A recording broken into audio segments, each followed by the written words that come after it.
podcast. His name is Cameron Trimble. He comes to us today from precisionstrategies.com, where he is executive vice president of the firm working on the area of impacting communities, African American communities. We're glad to have Cameron with us here today. And Bish, and we're going to be talking a little bit about gun violence and other aspects of the integration of how the church can speak on this area here today. But Bishop, you have a special relationship with Cameron, and why don't you go a little deeper into our introduction of our special guest today, Cameron We're Trimble. just pleased to have Cameron Calvin Trimble from Washington, D.C. and Precisions with us. He's my wife and I, First Lady Rayselda Granberry Trimble. Cameron is our firstborn child, and he was born in Evanston, Illinois. Was a resident of the state of Illinois before being raised primarily in Cleveland, Ohio. And so I'm sure he's still, our three children kind of count Cleveland as their home. That's where they went to school and left to go to college. So he's a graduate of Howard University and, been engaged in a lot of good things, including the Smithsonian African American Museum in D.C. and been on the staff of longtime Congresswoman from Texas, and the work he's doing now. But for a long time, he's been a communicator, and I think even from being a child, that's been one of his gifts in terms of communicating and connecting people with resources in order to address problems. Obviously, he's a preacher's kid. He can tell you what that was like. I was not a preacher's kid. I can't tell you from that perspective, but we're pleased to have him because I know he's been very much involved in this work that we're talking about today in terms of gun violence, addressing gun violence. So we're glad to have Cameron. Cameron, welcome to the podcast. He's heard me talk about be encouraged and we're writing articles and working on a book for 20 years around be encouraged. So we're glad to have him to help us to encourage those who are watching and listening to podcasts. And we think this will be a fruitful time together. Thank you, Brad. Thank you all for having me. Bishop Trimble, aka Daddy. Thank you so much. This is the highlight of my week, month, and year to get to be on your podcast that I've been listening to. And thank you, Dr. Miller, for facilitating. Really looking forward to this conversation. That'd be awesome. Well, Cameron, we heard Bishop talk about you, how delighted and proud he is of you as his son. But I'd just like to hear just a little personal piece of things that we're kind of getting our topic at hand. Just hear just a little bit about your faith journey and about how that also led you into the work you're doing now. Just Sure. a little piece of that. As you can imagine, I'm the first, like as Bishop Trimble mentioned, I'm the firstborn child of at the time was a young pastor and preacher who was growing and ascending and kind of walking in his journey to leave his hometown of Chicago to go to a new city in Cleveland as a very young pastor, young father, taking care of three young children, his wife and his mother-in-law.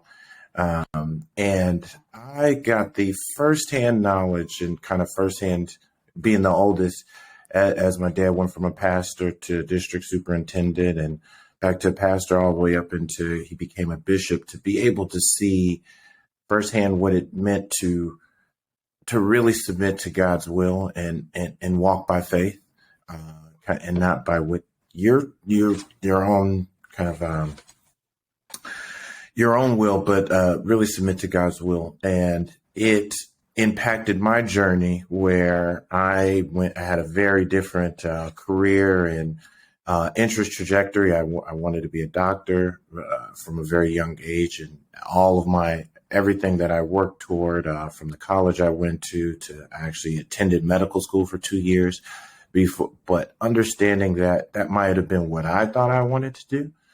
But kind of through faith and through God first, really looked into my strengths and the tools and the gifts that God had given me and the direction and the path he was, which I was unclear of at the time, but clearly was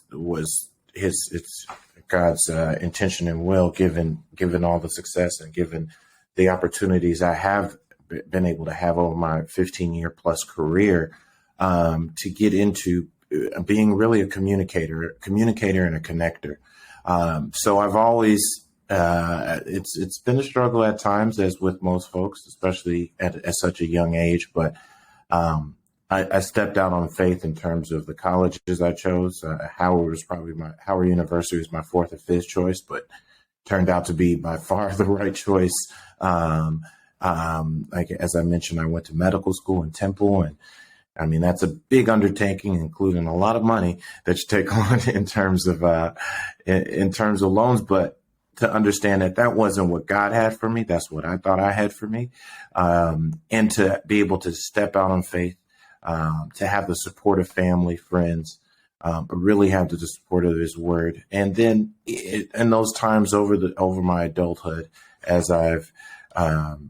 you go through some of the lows and the harder times, as you're trying to understand your next steps or the right decisions, really just reinvesting in the Word, reinvesting in faith, reinvesting in the Bible, has continuously put me on the right path and has allowed me to use my gifts and be a conduit for good here both in the country and the world. So that's a little bit, I would say, the abridged version of Sure. the journey. Well, and that's awesome. That led you to some really unique perspectives that are going to be helpful in our conversation here today. You worked at the White House, and you worked on the campaign for President Biden, and you worked in the White House for a while. Now you're with a Precision, a big strategic marketing firm that has to do with social issues, among other things. Just give us just a piece of that White House experience, a little piece of what you do now, before we jump into our conversation here, to give us just a little bit more context. I spent a little bit more than about 2.5 years in what I would say the Biden-Harris orbit. Starting on the campaign, I again, as an opportunity to step on faith and do something I had never done, especially not at that level, as the director of African American paid media. What that essentially means is every dollar we spent to reach African Americans nationwide, as voters came through me and my program. So over 150 pieces of ad content across TV, radio, digital, all of our special events and outreach, to be a part of that strategy, whether it's writing some of those words, approving, looking at all the data, trying to understand what Black people and Black voters across the country were interested in. So it was a very unique perspective and an amazing opportunity to really connect with my culture and connect with people across the country. That led into my time at the White House, where I was the director of digital engagement. And that piece allowed me we are in a very digital first time. Most people who are listening to this are listening on their phones, maybe their computers, maybe they're watching it on YouTube or streaming it on their TV, but some kind of digital first device and platform. And that's really where you connect with people in this day and age. And so I was tasked with coming up with our strategy and implementing how do we reach people outside of just the president or vice president in the White House's social media, and how do we actually connect directly to influencers, celebrities, community organizations, or new digital media companies and platforms to put our message there, to get information out, especially as we were fighting COVID, as we rolled out the vaccines, rolled out assistance for America, the American Rescue Plan, but then also a variety of issues that communities across the country are looking to, because you can basically no longer can you just write a press release, send it to CNN or Wall Street Journal and just expect everyone to see it, read it, and understand it. You have to really talk with people. You have to really go to the platforms where people go to get their information, and show up and be present there. And so it was an amazing opportunity to work with the president, vice president, so many talented people across the administration, all of our various secretaries, along with so many different celebs and new and young influencers and people in the digital media space, like I said, across the spectrum.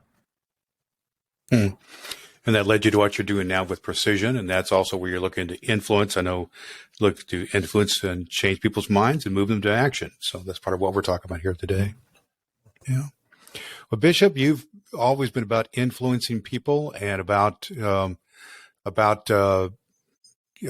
keeping people's engaged into the social specter of things. And we will talk here today about this in terms of gun violence and things that you're involved with. I know you have recently been joined with other clergy and other leadership about speaking against legislation in Indiana regarding gun violence. And I know that you have a heart for this, and Cameron, you have a heart for this as well. And so, Bishop, where do we want to go with this? What kind of things would you like to talk with Cameron about, and about this whole issue about gun violence in America, and about how we can respond to it? Well, gun violence in America, and I've said this on more than one occasion and written about it in recent weeks, is an existential crisis. It's a moral and public policy failure, but right now I think it's an existential and moral crisis in our country. I wrote an article in 2015, believe it or not, Brad, when I was bishop in Iowa, about gun violence. Participated in public protests in Des Moines, Iowa, a much smaller city than where we are now, or many of those who are watching from us. Prior to that, in Cleveland, Ohio, as part of a church-based community organizing addressing gun violence. And I lived some of that reality to a much lesser degree, growing up in Chicago as a youth and a young adult. So gun violence has been a part of our society, and now has come to the point where it's really reshaped in a negative way, the way in which we are experiencing culture and life in America. July 1st, beginning July 1st, Indiana residents 18 years or older are no longer required to obtain a permit to carry a gun in public. Now, all the law enforcement officials have all said this is not making their job any easier, and is not going to make us any less safe than we currently are. Religious leaders in Indiana, but also not just Indiana, across the country, have implored congressional representatives and state officials in various states to substantially address the national gun violence crisis. An article I just read from the Washington Post, July 8th, said the rising number of gun deaths in the United States extends beyond the high-profile mass shootings that we've been reading about in recent weeks. In fact, before I could hardly have the article published on our website about the shooting in Buffalo, there was another shooting. And since Uvalde, there's been multiple shootings.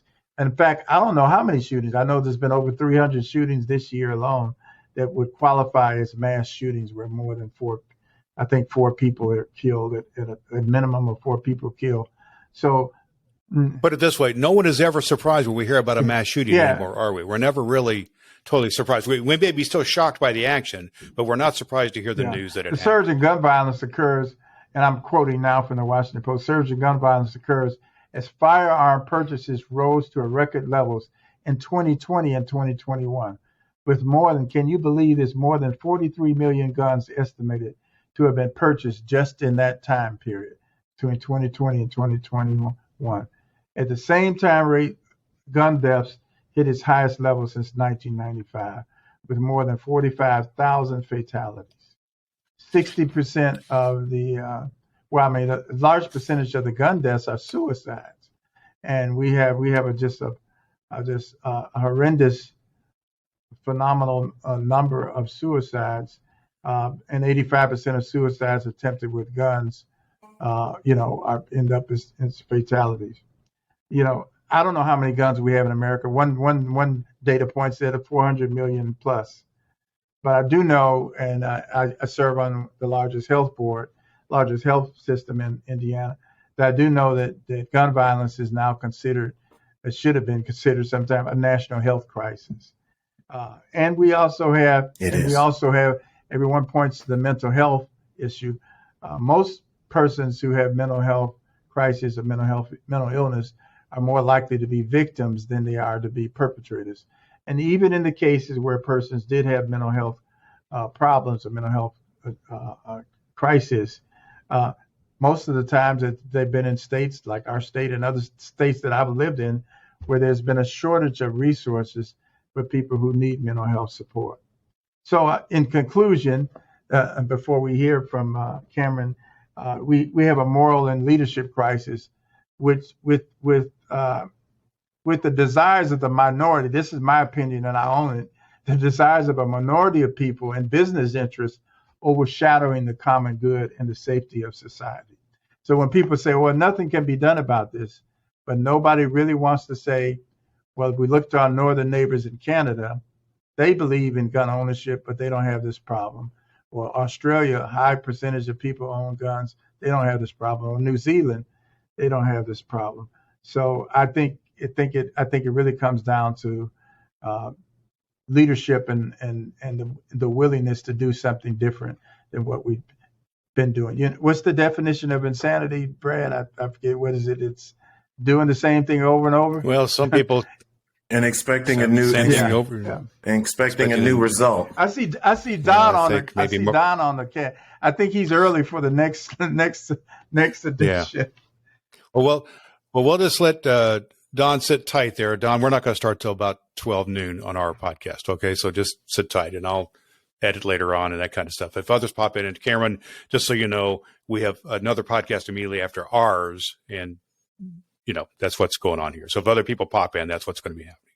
So we'll keep going on here. So why don't we, Cameron, maybe could you respond to what Bishop was talking about there, a little bit about what your thoughts are?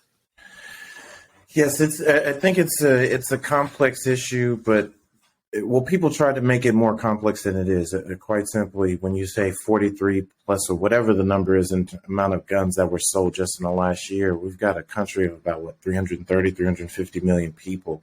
There's more than 10% of the entire population guns in just a year. We are by far around the world the leader in terms of the gun ownership and the amount of guns that are actually in our system, and which becomes an economic issue. And all those guns are sold, so there's a lot of money being spent, and so wherever there's money in a business interest, the waters will always try to be muddied. But I think it comes down to something so simple is that we have a right to live. We have a right to peace. We have a right to be able to, as Americans and just I think as humans and children of God, we have a right to live and a right to be able to walk out our house and hope that we won't be shot. I think this issue, unfortunately, has only been raised and is only we've seen an increase. My work with gun violence really started, I would say, when I really first saw it impact me and things I was able to work on was during my time in Congress, working for Congresswoman Eddie Bernice Johnson of Dallas, where there was a summer where there was a shooter who had an assault rifle, I believe it was a AR-15 or something of that nature, and shot several people in terms of several police officers. And what was a mass shooting at the time. As you fast forward into the spring, which unfortunately was on Valentine's Day of 2018, down in Parkland, Florida, where several students and teachers were shot and killed. But those students who, like I said, who were in high school at the time, said that was enough, and they stood up and created a 1 million person march here in Washington, D.C., along with hundreds of marches around the country to protest against gun violence. And what people are asking for, some people, there's an extreme of we need to get rid of all guns and go more towards several other countries like maybe the UK or other places in Europe and Asia where you essentially, it's almost impossible to get a gun as just a regular citizen. Or can we at least start with just common sense gun violence? I mean, it takes so long just to get universal background checks. Or can we reinstitute the assault rifle ban, or longer magazines that have 30 shots in a clip. Like, what do people need these extreme, what we like to call weapons of war for? And it has put us in a place where, like I said, common sense America, at the very least, in the high 90s, all agree we need universal background checks. Will that solve all these gun violence problems? No. But is that a start? Yes. But it's something that I've realized, having been entrenched in the space for so long, that there's no one stroke of the pen. There's no one single law or something that is going to immediately eradicate this. This is both a legislative but also a people thing. This is the hearts and minds changing of how our culture, where guns were essentially written into our Constitution or Constitution, and right there as is used in the Second Amendment. And this is a country that was born on violence, and I would say gun violence, and how we need to really extract that from the roots of who we are as a country to really get to a solution to where we're just not seeing this. Because as we pointed out at the top, the fact that it doesn't shock us is a problem. The fact that mass violence doesn't shock us. You mentioned something there about getting to the solution, and Bishop and Cameron, I want to talk to you about that for a second, about how we all, the status quo is not working. We know that. And, Cameron, you've been worked in the White House and political realms and marketing and so on, and Bishop and the church realm. What are some things you think that we can do, both? I'm just address this to both you, Cameron, and you, Bishop. What are some actions that we can take, either individually, or as families, or as churches, or as pastors, or as Christian folks? Just give me some thoughts about what kind of actions we can actually take to make a difference, because it happens in every hometown too. It's not just out there in some other town; it's in our own hometowns as well. I would say a couple things. There's an opportunity, and unfortunately, as we've seen the Supreme Court just kind of push back some of these laws, just even the recent weeks, to allow this New York mandate. New York City had some of the strictest gun laws in the country in terms of you just can't have a firearm as a citizen, or it's really hard to get a firearm or a concealed carry license in that city. Which makes sense when you got 8-9 million people in a city. You can't have everybody walking around with guns in such close quarters. But what people individually can do now, what that law did is push a lot of that back to the states. So where legislation and where policy really changes is not really with the president or even with Congress and the Senate. It's with your local city council, your local state legislature. And those folks are really more impacted when local people stand up and speak and stand up and show their voice. And I think what the church can do, understanding as providing as a moral leader for millions of people across the country, is to really lay out information and lay out a call to its members to say, hey, we need to stand up and share our collective voice and talk to our mayor, our city councils, our state legislatures, state by state by state, community by community, asking for the basics. Hey, we need background checks. Hey, we don't think people should have 30 bullets in a gun. Like some of the things that all the polling, all the information shows